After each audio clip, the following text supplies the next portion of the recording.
Noel, first home game this season in the league. It'd be great to see everyone back again for competitive football. Yeah, absolutely. Coming off the back of last year, we know how much the fans mean to us. Like we said, it's a new era. We've got a new team. We're building. We want everyone there as much as we can on Saturday to cheer the boys on. How much would it mean to see all those faces again after? It's been a long summer in some ways, but it's also flown by. Yeah, a bit of both. Yeah, you're right, Phil. It has been a long summer, but also has flown by. So yeah, listen, to get back out at the Select Clarleason is really big for us. We want to put on a performance that fans can be proud of. Reading's home record has been excellent in recent years. Huddersfield, though, come with big reputation, big players, and a big window. Yeah, it's probably a bit like Birmingham last season to a certain extent. So it'll be a really good one for us, a tough game. But we're at home, so we want to make sure that we do what we do and try and impose ourselves in the game. Why is that record so good at the Select Clarleason Stadium? I just think it's a sense of pride about us. It's our home. We understand what it means to us to be at home and to be performing and be aggressive whenever we possibly can be is really important. Again, I think the environment, the stadium, the fans have a massive part to play in that. So long may it continue. There was a sense of jubilation at the end of last season, the end of the former ownership era and the safety of the club. Fans have now had all summer and pre-season to get used to being football fans again, and they've done that very well, I think. Yeah. What can they expect from you guys when they cross the white line tomorrow? Listen, we first and foremost, we've got to put our best front foot forward. We want to be an aggressive front foot team. We want to be an attacking team. We're still getting messages and things across the team in terms of how that looks. And off the back of that, we know our home record has been really, really good here the last few years. We want to build on that and make sure it stays intact. Make sure we give something the fans to shout about. It's really important that we're aggressive in terms of our mindset in the game, and we're brave to play, and we want to create and try to score goals. There was a siege mentality last season for Reading, I think. How do you maintain that spirit with everything that's changing off the pitch?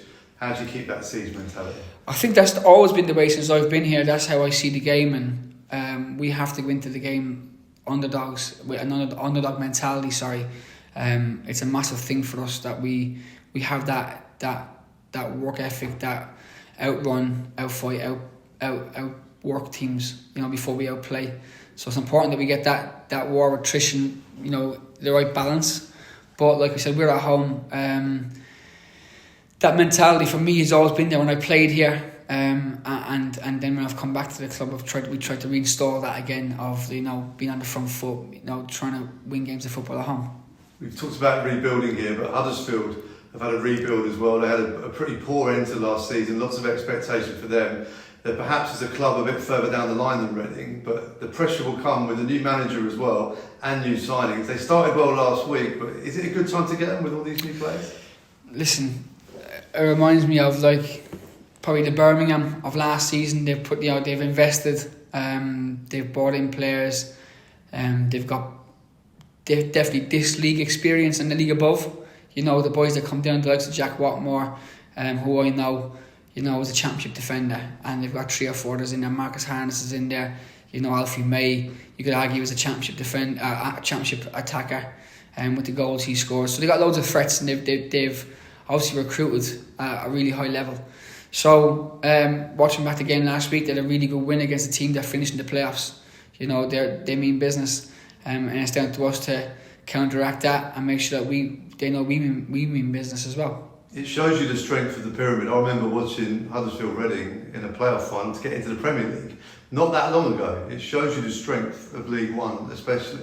Yeah, you see it. I keep on saying football has never took a backward step. Even through COVID, the money's increased, the revenues have got bigger, the budgets have got bigger throughout the year, and you can see that increased percentiles. It's massive over the last 5-10 years.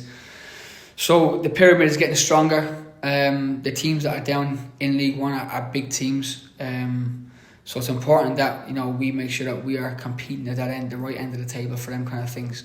So for us, it'll be about us three them on the day. They're a new team, we're a new team.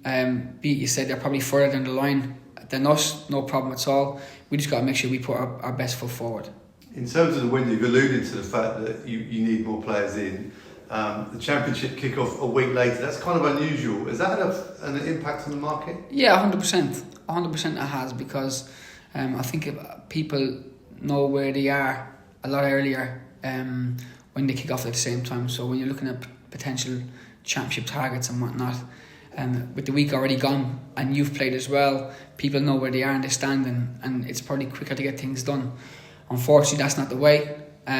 We got to be, we're still looking to try strengthen our squad. It's really important that we do that. But it's one of them things where if it doesn't happen, it doesn't. This weekend, we got to go what we have, and we're more than happy to do that. It was interesting listening to Brian Carey speaking at the Purple Turtle last week about the nature of the windows, how you look 2-3 windows ahead. Obviously, Reading have had years of not being able to do anything in windows. What's been the impact long term, which we're now sort of living day to day? Yeah, you're right, and it's even the last, even this window that we're in right now. With obviously new ownership coming in and things getting tied up, and it probably took longer for them than they wanted. Frustratingly enough for them, getting everything tied down, getting to understand the club where we are. And we're probably a little bit behind everybody else, but hopefully that'll be a stepping stone for us moving forward into the next window, into the one after that we have the front foot and we have the same advantage as everybody else. I feel like we have been at a disadvantage the last few years, and hopefully that turns around. This time last week we were sat here talking about Harvey Nibbs coming back to Reading. That played out, he left, but you moved quickly, and Kamari Doyle in this week as well. Fans hugely excited. What can you tell us about him? Yeah, Cammy's a really good talent, good prospect. He's a good player. He's comfortable off both feet. He can go both ways. He can play in the 8 or the wide positions, and he brings us a little bit of spark in that final third.